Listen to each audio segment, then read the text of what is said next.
All right, little mosquito bites. In this video, I'm just going to be showcasing all the tools I use because it's pretty expensive to start up a business. So when you're starting out, you're getting the cheapest stuff you can in order to keep progressing with each job as it comes. So about 95% of the stuff is on the cheaper end, and out of that 95, about 90% of it is from Harbor Freight. So there's a lot of good quality Harbor Freight tools out there that I use every day. And as much as I wish Harbor Freight would sponsor me, as much money as I've spent there, none of this stuff is sponsored. And if you look at any of my past videos, you can see that I use these things like you wouldn't believe. There's some things that you're gonna have to show out some money on because you don't want to cheap out in that aspect. You just much rather buy once, cry once kind of thing. One of the most common tools, no matter if I'm doing roll cages, building fuel cells, anything, if I'm trying to find an angle on something, it's a large protractor. It's digital. It just tells you degrees and stuff like that. It's probably one of the top 5 of everyday carries, I reckon you could say. But I highly recommend this. But this is one tool I highly recommend to put in your toolbox. Up front of your toolbox, you'll probably grab it more often than you think. The next tools I use is combo squares. These things are used quite often. Not on every project does it get used, but for the most part, they get used on the dumbest things that you wouldn't think you need it for. I use a 6-inch, and I do use a 24-inch, and I got some smaller scales or rulers in different lengths between 6 and 24. The one thing I will say, but the difference between the cheap ones and the more expensive ones, this one's an Empire and this one's a Swanson. The base is a lot more cheaper. It's made out of a shittier aluminum. But also the screw that actually, the guide screw, I reckon you can call this that screw, they tend to get loose more quickly on the cheaper ones. They tend to wear out faster. So you can start off with the Harbor Freight stuff and progress to the next ones once you either break one. The next tool I use, and right now we're sticking with the number stuff. That's what I call them, measuring tools and stuff like that. We're going to kind of stay with this category, and then we're going to progress to something else. But this is a smaller protractor. This one goes 360, unlike that other one, it only goes to 180. This is a Husky. I'm not entirely sure if Harbor Freight sells this, but Husky is a Home Depot. This is one of those things. I was in Home Depot, went down the aisle, and just said, you know what? We'll give it a try. There's some tools I do buy that if I'm at a store and I just happen to see, I'll snag it up. Maybe I use it, maybe I won't. The one thing I don't like about this, wherever you turn it on, it becomes zero. I know some of your jockeys are going to get in the comments there trying to blip blap about things I'm saying. Just make sure it's on a flat surface when you turn it on and you'll be fine. The next tool I use is another protractor, but this is great for sheet metal because it has a nice straight edge, and you can put this on there and you can kind of draw your lines from there. This is an excellent tool. This is another very common tool I use as far as laying stuff out or just trying to mimic things on the table to visualize what's happening. The next thing I use, it's not the tube, but this is just what's wrapped around because the base broke, is string. You won't believe, this is a stupidly simple tool. And you can get this, I think it's like $4. But you use it to find angles. If you're doing roll cages, you can tie it to simulate where a tube's gonna go and you can kind of get your angles from there and stuff like that. The next tool I use, not very often because I don't have any machining equipment here, but I do have a background in machining. So dealing with mills and lathes and very tight tolerances is I'm very familiar with. And with that being said, when I'm building something or whatnot, pair of calipers is another great tool to have. These are more of the expensive ones, but they are from Harbor Freight. I don't like the plastic ones and stuff like that. I like the digital readout so I can just grab and go. I know they have analog ones, but I prefer the digital. These things work great. The next set of tools is a pack of these squares, but they come in a pack of 3, small, medium, and large. This is the medium one, but these things work great for, just squaring stuff up or whatever you can figure out. And these things are cheap enough where if you got to notch the corner or take it to the grinder, hit the corner off so that way, say you got done welding, but you can't get your square in there, you're not going to be afraid to take this to the grinder, knock that little tip off, just so you can clear the weld to make sure your part's still square after you got done welding.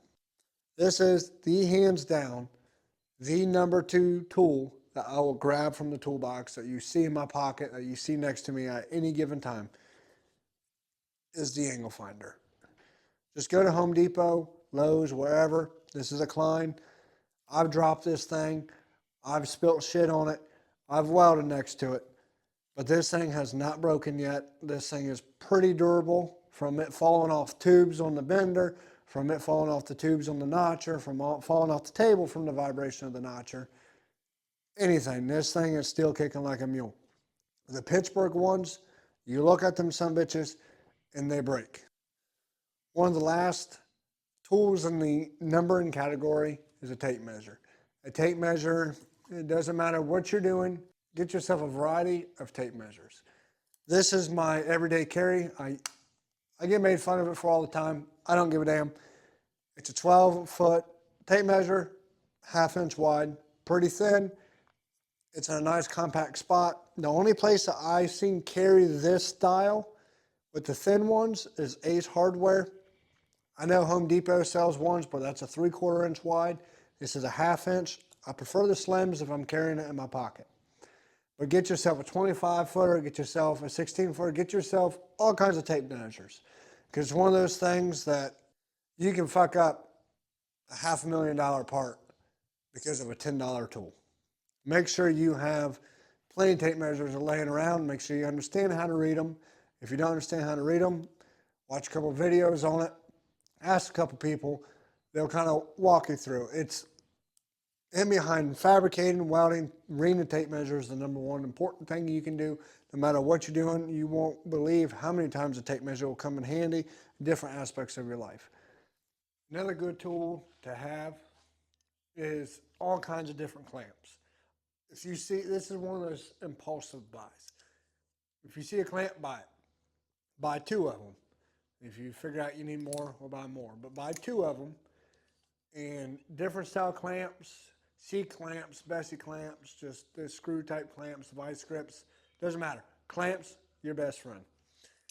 And specialized ones even at that. Like these are a set of vice grips, but they have more of a contour shape to them in the jaws. I use these things when I clamp roll cage tubes. You know, these things will grip around a tube without sliding. It has more of a bite around the tube rather than just a spot. These things are great. I use these things a lot. But any style clamp, doesn't matter what they are, I highly recommend. These are circle templates. These things are a great asset to have. They're thin, they're easy to store, and they only cost a few bucks. These things are great for sheet metal work. Another great thing to have, sounds stupid, but they're great for templates, cereal boxes, pop boxes, anything that's really thin cardboard, but it's pretty sturdy.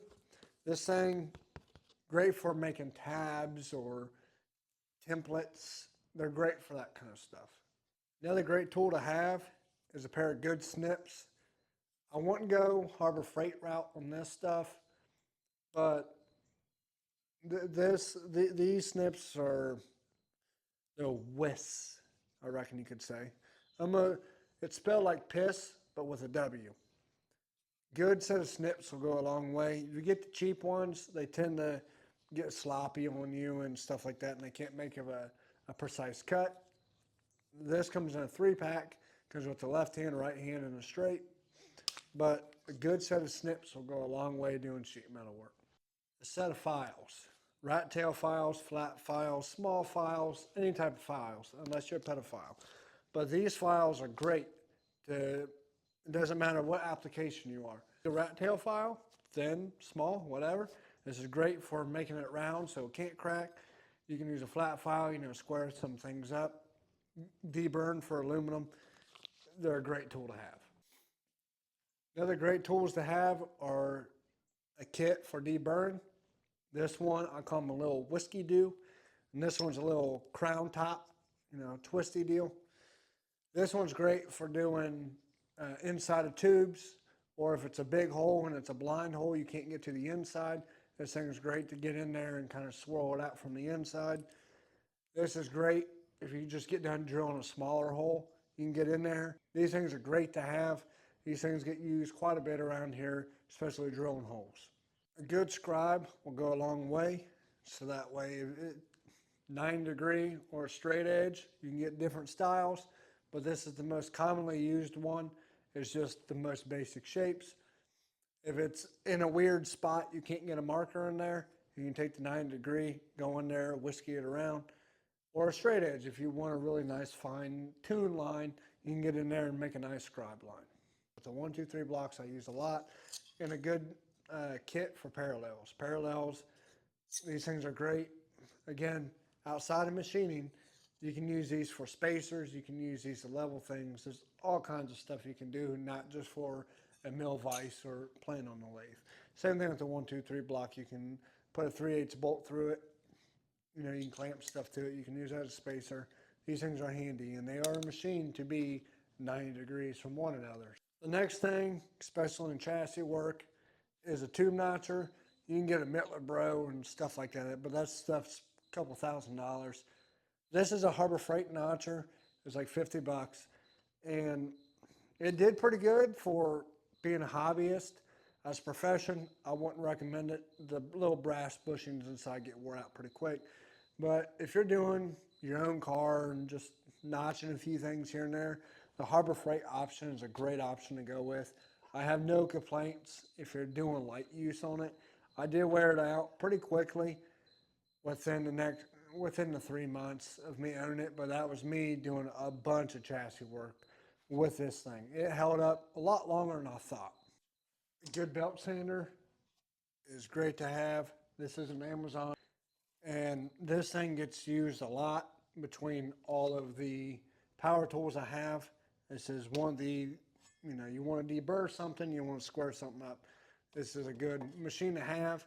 The only thing I had to do to this thing is the motor got filled with grinding dust. I had to take it out, take it apart, and blow it off. We were good to go. This is the dual function. It has a disc on the side, but also the 4-inch belt. I never used the disc because it was too small and just a pain in the ass to change out the discs. So I just used the belt side. It works great. Next to that, I have my Win, same brand as the belt sander. I believe you can get this in a package deal. I'll have to check for you. Stupid ass Skeeta.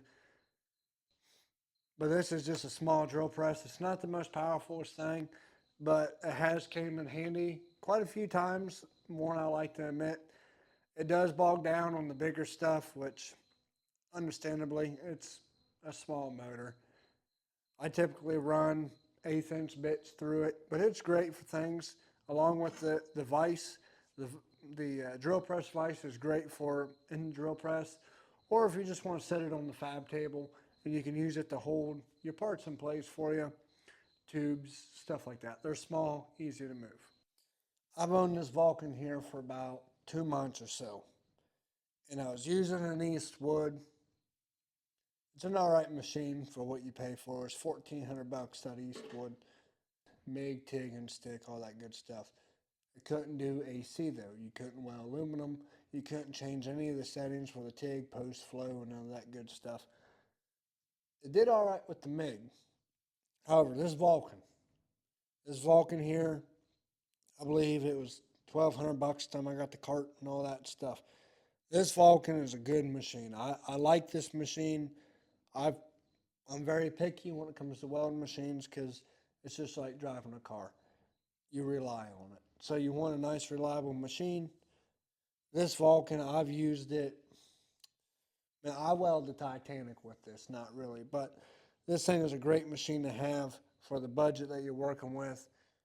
It does AC, DC. You can go in there and change settings. The only drawback it has is it is an air-cooled torch, which is no big deal if you're going to weld a little bit at a time or in difficult positions. And you're constantly taking breaks off the machine. But it is a great machine to start out with. I appreciate everyone for watching. That was just a rundown of the basic tools I use. They're a little bit more of the specialty stuff because I know that there's a million videos out there on grinders, drills, and all that good stuff. A lot of your wrenches. I'm not going to cover none of that stuff. I wanted to cover more of the specialty stuff, the fancier tools, I reckon you could say. But I appreciate everyone for watching. Like, comment, subscribe, and just continue on with this journey of the YouTube with me. Thank you.